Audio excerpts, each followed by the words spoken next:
Hey there, and welcome once more to the Adventitious Adventures podcast. As always, the story you are hearing is based on the real-life D&D campaign my friends and I played. If you're liking this story so far, make sure to like and follow the channel for updates when episodes are out, and feel free to share with friends. You can also find these episodes on YouTube, and the original written episodes can be found on WordPress.com under the same name. When we left the party, they managed to get themselves kicked out of the north, due to one of them vaporizing the queen. Cutting ties with the princess, and a few of their own, the party headed off in different directions.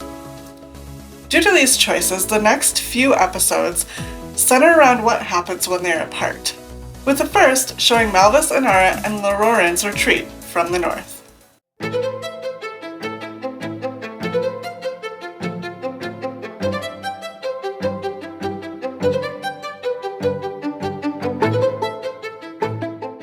We left our adventurers having made their choices and split from one another.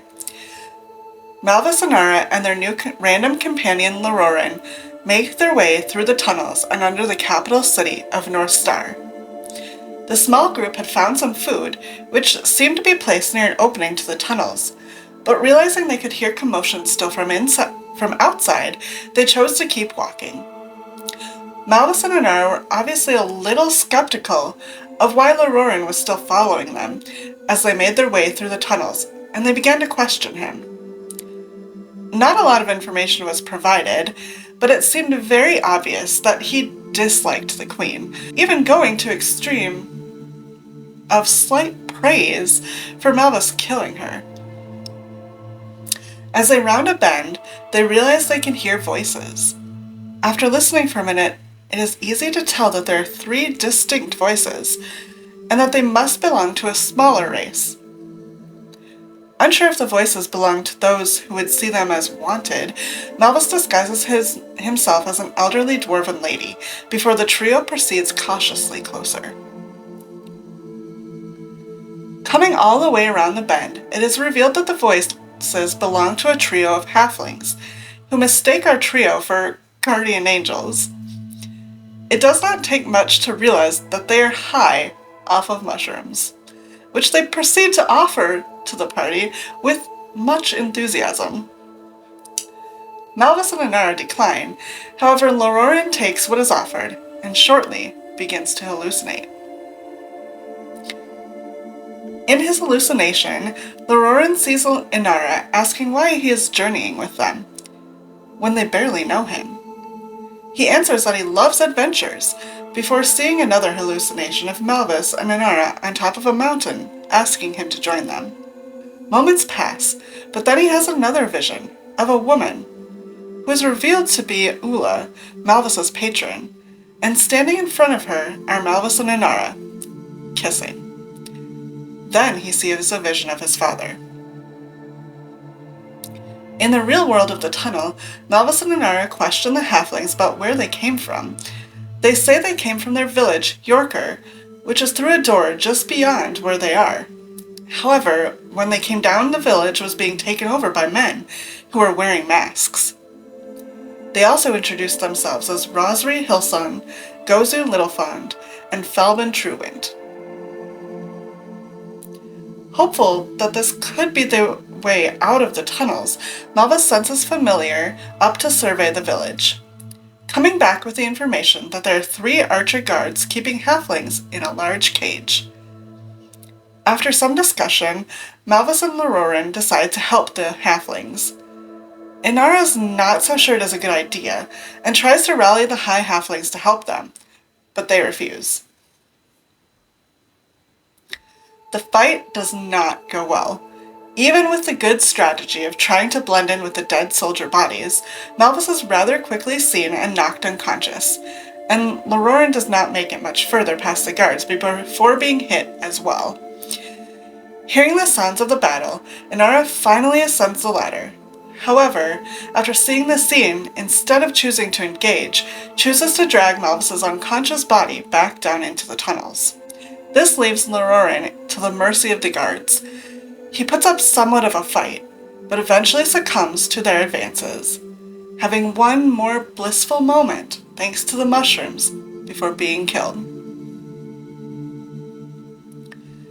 Now back in the tunnels, Inara continues to drag Malvus until they reach another little alcove that is far enough from the door to the village that it is safe, and is also filled with hay. After returning back to consciousness, the two of them decide to rest here before moving on. While he is sleeping, Malvus has a dream, or somewhat of a vision of Ula. She tells him he is doing well with making friends with Inara, but now she wishes for him to do more, to seduce her. Malvus answers that the power that she has and is giving him scares him, and he does not truly wish to force himself this way. But she eventually manages to convince him to do as she asks. When Malvus and Inara awake, they check in with each other and decide to keep going through the tunnel instead of chancing the surface. They walk for quite a long time, but eventually come to a panel that is blowing open and close. Getting closer, it appears the panel leads outside and onto the side of a mountain. Malvus decides to look outside and discovers an old man in tattered clothing meditating on a stump. The old man ends up being a druid who introduces himself as Hobbs. He says he was waiting here because it was foretold that the champion of Ula was coming and that she is waiting for them. Unsure, Malvus and Inara follow him to a stairway at the end of which is a tent. Going inside, they see a woman. It is not Ula, but instead the Oracle, who is the one to give Malvus's mother the vessel he carries, which she in turn gave to him. Years before, she had had a vision that he would go into the world and encounter danger, and the vessel saved him from that, and he will need it for the journey ahead. After she is done introducing herself, she asks to speak to Malvus alone.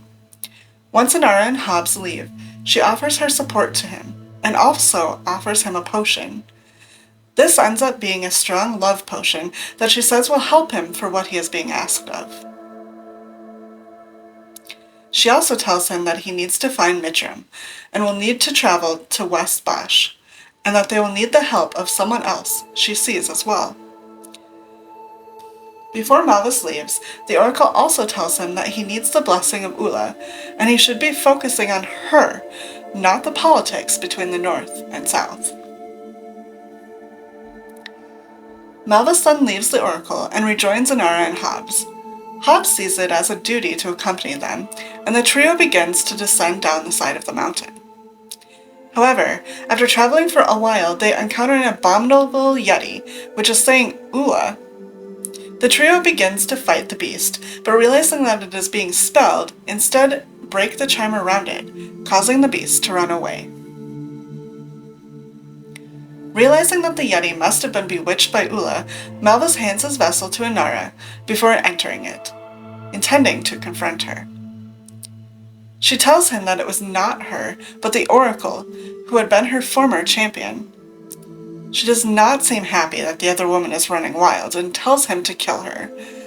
Malvus refuses, which adds to Ula's anger that he would accuse her of such a thing, and she strips him of his power for the next day before pushing him back out into the world.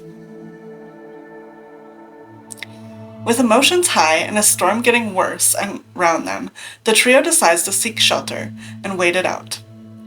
A little while later, they proceed down the mountain. As they are descending, they start to see snow that has been stained with blood, and eventually hear cries for help. Going to the side of the mountain, they find a soldier hanging for his life. He does not carry any trace of the spiral tattoo, so they decide to help him. Once they are all finally back to some safety, the soldier tells them that his unit had seen a signal from the capital, and then hell broke loose, with the men turning on one another.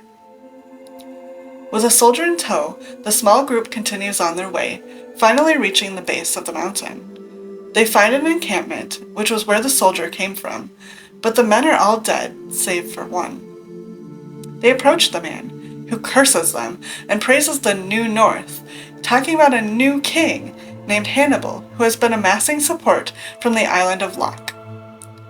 He also has a patch with the symbol of a sword and a stone and a bird. Unsure about what all of this truly means, Inara knocks the man out and they continue on their way, leaving the soldier to his own business. They proceed a short way out of the encampment before encountering a familiar face, the traveling merchant they had come across before. He is saddened to see that Bill is no longer with them, but then offers to take them to the south, which the trio accepts, and they set off.